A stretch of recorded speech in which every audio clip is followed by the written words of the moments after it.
Hay películas que dividen opiniones, hay películas que incomodan y hay películas que directamente hacen que la gente se pregunte si alguna vez debieron existir. Hoy vamos a hablar de una de esas películas. Una cinta que fue prohibida, censurada, confiscada por la policía y que llevó a su director a ser acusado de asesinato. Una película que para muchos es una obra clave en la historia del cine moderno y para otros un ciclo de barbarie injustificable. Hoy, en Contexto con Alexis, vamos a hablar de Cannibal Holocaust. No desde el morbo, no desde el mito, sino desde los hechos, el contexto histórico, el impacto cultural y sobre todo desde la pregunta ética de que todavía hoy no tiene una respuesta.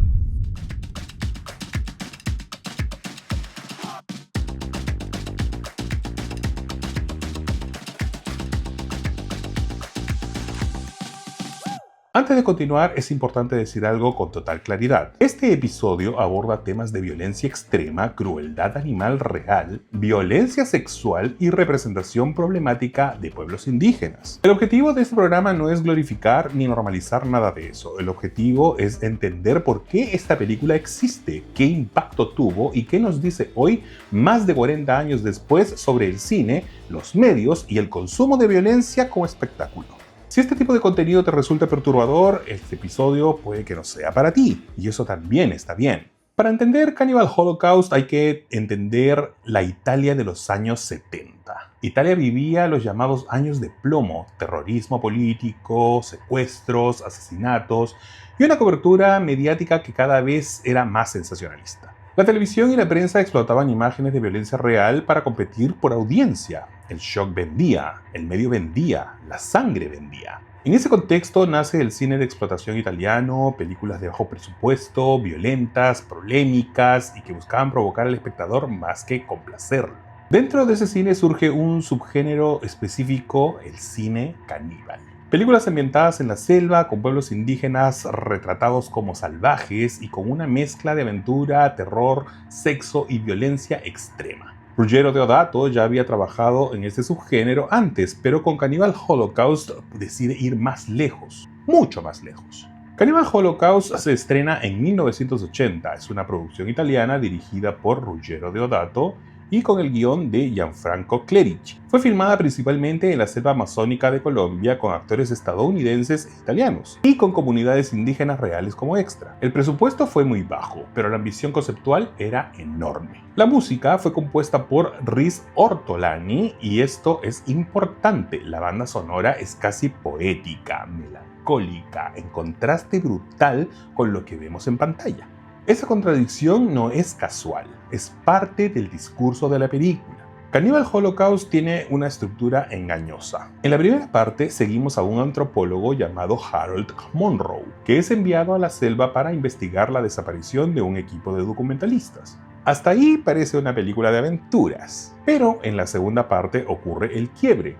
El antropólogo recupera las cintas del equipo desaparecido y lo que vemos es un material grabado. Aquí nace uno de los elementos más importantes de la historia del cine, el found footage. No estamos viendo una película tradicional, estamos viendo material encontrado. Cámara en mano, errores, mal encuadre, violencia sin música y silencios incómodos. Todo parece real, y esa fue exactamente la intención.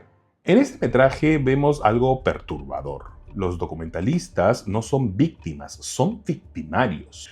Manipulan a las comunidades indígenas, queman aldeas para generar conflicto, provocan ataques para poder filmarlos, cometen violaciones y asesinatos para obtener imágenes impactantes. El mensaje es claro, los verdaderos caníbales no son los pueblos indígenas, sino los occidentales que devoran la realidad para convertirla en espectáculo.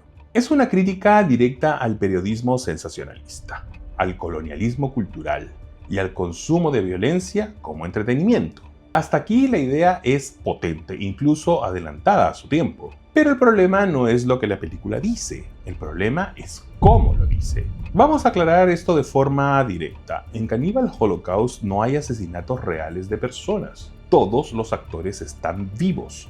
Todas las muertes humanas son efectos especiales.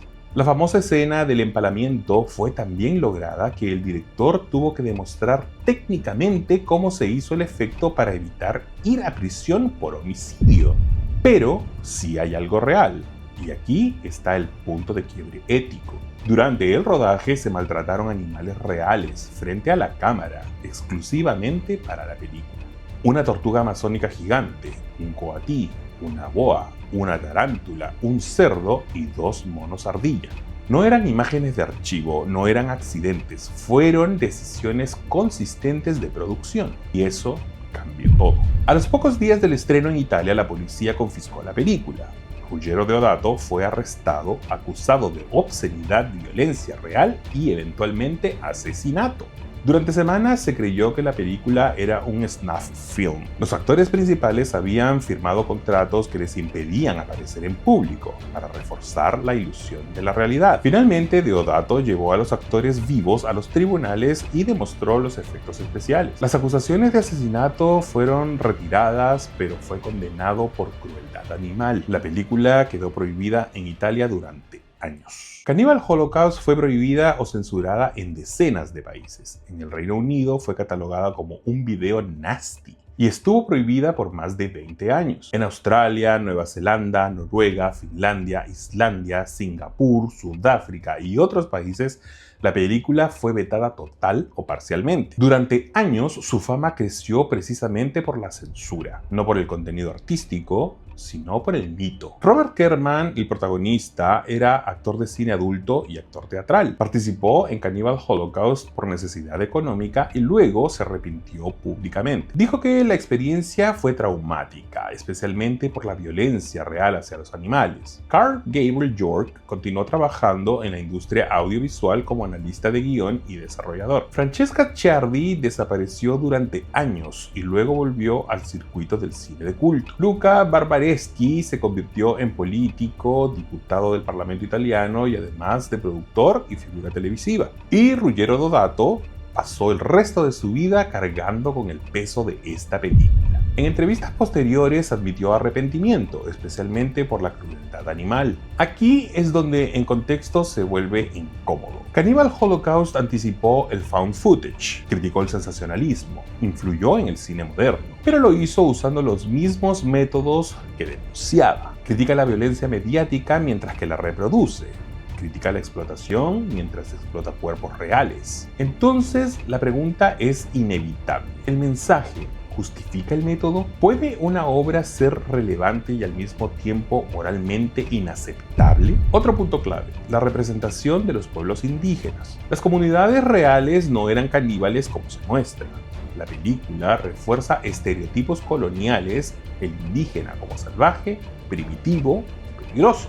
Aunque intente criticar al hombre blanco, sigue utilizando cuerpos racializados como escenario de horror. Y eso también es parte del problema. Hoy, Cannibal Holocaust es estudiada en escuelas de cine, en cursos de ética audiovisual, en análisis de medios.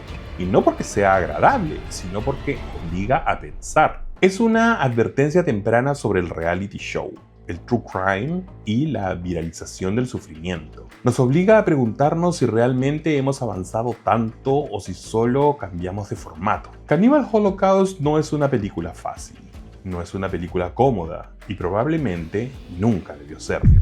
Pero tampoco puede ignorarse que es una obra que existe en el límite exacto entre el arte, el abuso y la provocación. Verla sin contexto es irresponsable. Analizarla críticamente es necesario. Porque el verdadero horror no está solo en la pantalla, está en nuestra relación con la violencia como espectáculo. Yo soy Alexis y esto fue En Contexto. Te leo en los comentarios si debe existir un límite ético absoluto en el cine o el arte tiene derecho a incomodar sin restricciones. Si te gustó este episodio, no te olvides de seguirme y darle like, comentar, compartir y por supuesto suscribirte. Nos vemos en el próximo episodio. Un beso. Chao.